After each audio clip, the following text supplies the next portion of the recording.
Γιάννη, Ναι, ποιο είναι το αγαπημένο σου προϊόν της ΒΕΠ και γιατί?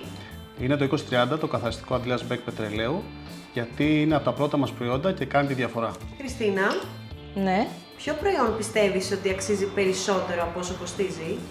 μα και φυσικά το 2232, άμεσο καθαριστικό DPF, το οποίο δίνει άμεσα λύση και σε γλιτώνει από τεράστιο κόστος.